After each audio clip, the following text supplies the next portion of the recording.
मैथिली दुल्हन। इसके मनमोहक गीत जरूर सुने। यदि अच्छा लगा तो चैनल सब्सक्राइब। म्यूजिक डायरेक्टर टुनटुन बाबू सलहा हाजीपुर वैशाली। एगो छोड़िया के शादी में भेलै खूबे बवाल, एगो छोड़िया के शादी में भेलै खूबे बवाल।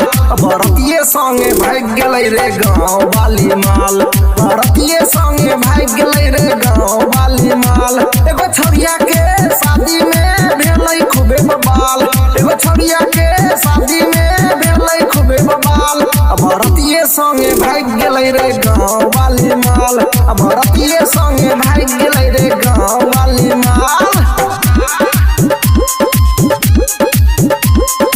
म्यूजिक डायरेक्टर टुनटुन बाबू सलहा हाजीपुर वैशाली।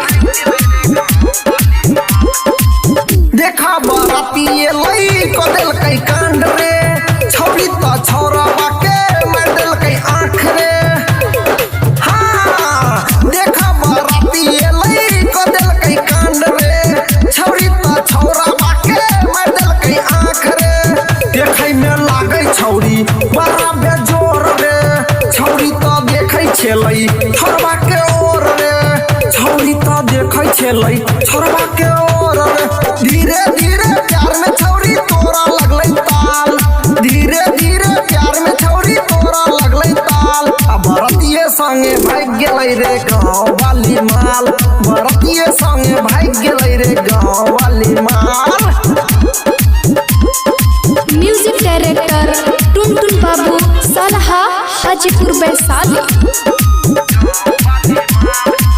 गाँव गाँव में हल्ला भेलै भगेलै शोर रे, सत्यम बोला मुआ के दिल गेलै तोर रे। हाँ गाँव गाँव में हल्ला भेलै भगेलै शोर रे, सुभाष कृष्णा के दिल गेलै तोर रे। संतोषी यादव कहे छौरी छेलै चूसकी, छौरा छबारी देखते मारे छेलै मुसकी, छौरा छबारी देखते मारे छेलै मुसकी।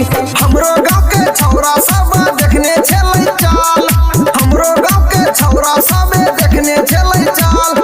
बरतिये संगे भाग गेलै रे गाँव वाली माल, बरतिये संगे भाग गेलै रे गाँव वाली माल। एगो छोड़िया के शादी में भेलै खूबे बवाल, एगो छोड़िया के शादी में भेलै खूबे बवाल। बरतिये संगे भाग गेलै रे गाँव वाली माल, बरतिये संगे भाग गेलै रे गाँव वाली माल।